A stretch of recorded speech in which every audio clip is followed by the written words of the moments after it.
so we just have 2 minutes of closing remarks. So great. Very successful, Randall. Congratulations. Nick has done it for me. But I really just did want to say thank you. I think this has been a great event. I've learned a lot from it, and I suspect everybody here has learned something from somebody else. I thought the gentleman at the back who raised the point about younger people not necessarily being, of course we all think that, not represented in this room in the way that we might wish.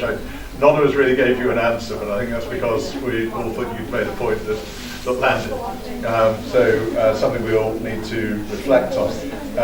One of the things I've learned is the term sneaky beaky for undercover police operations. So I'm going to be using that, I think. And I was also thinking of it. You had an invitation to go out on patrol with the local police. I've done this on a number of occasions, and it can be fascinating. Recently, I was out with a very bright young constable, and it was very informative in that he had a huge amount of his time wasted one afternoon that I was with him by people making, frankly, fatuous complaints that were entirely personal about the woman that was going out with their ex or whatever.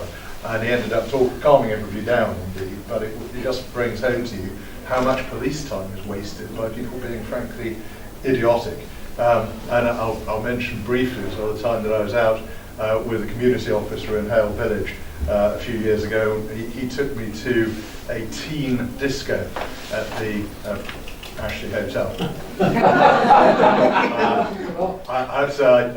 Maybe I did have a very sheltered upbringing, but my God, I'd never seen anything like it. It was like Sodom and Gomorrah.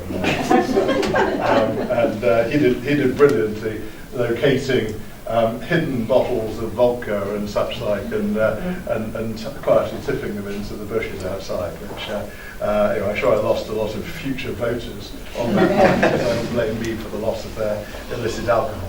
But thank you very much, Rahul, for doing this. I think the important thing is that this is not a one-off. You've been doing these things before. You've got the network going. Already started to seed some other groups and people with WhatsApp groups and all of the rest.